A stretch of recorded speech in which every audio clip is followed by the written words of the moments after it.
Hey all, it's Rob with Quad Logic. Every once in a while we get a question about a carburetor that's leaking fuel, and we want to show you a couple quick tricks to get that solved quickly.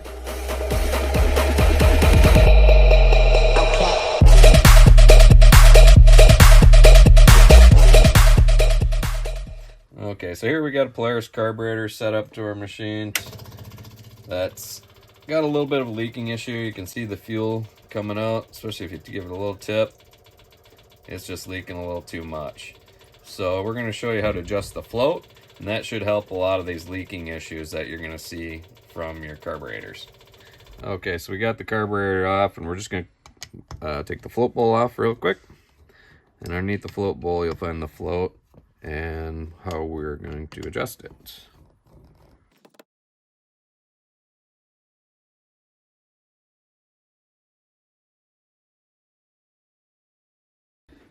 Okay, so this is your float assembly, which is connected to your needle and seat. As when this is out of fuel, it allows fuel through the needle and seat assembly until it fills up and that shuts off your gas flow. What's happening is your float is not to the right height right now, so it keeps allowing fuel through, so it goes through the overflow and drains out gas.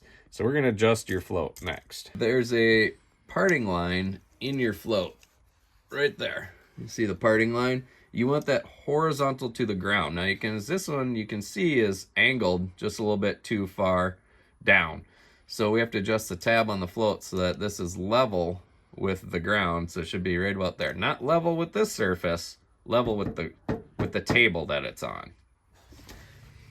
So to remove this float, there's a pin in here.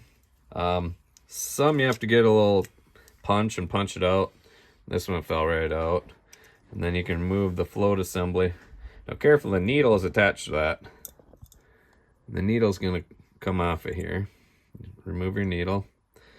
Now what you're adjusting is this tab right here. That's where you bend it up or down to get it to sit where you want it to. Now in this one we got to bend it down. I can feel that it's up a little too high, and we saw that the angle wasn't right. So we're going to just take a flat screwdriver and we're going to push this tab down a little ways. That's kind of trial and error. You might have to do this a couple times, but now it's flatter. We'll put our needle back on here.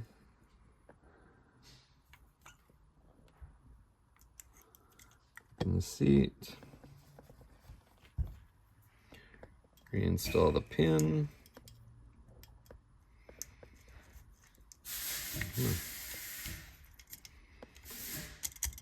Now we're going to check to see how level that float is. Okay, so now it's a lot closer to horizontal with the ground. I might give it one more small adjustment, tip it up just a little bit farther, then we're going to put this back together and retest it. Okay, so now we're testing it, putting it under fuel pressure, and yeah, so far so good. You know, if it drips a little bit, that'll probably seal up and you'll be fine. But you just want to make sure that the main drips are gone, which they appear to be. And we'll put this back on the machine. Now, that a lot of times will solve your problem. It still also could be your needle and seat assembly. There's an O-ring on the seat that could be bad. Your needle could be bad. So those are other things to look at, and also just clean out the needle and seat assembly in case a piece of debris got caught in there. But between the needle and seat assembly and the float height adjustment, you should be able to solve most of your fuel leakage problems.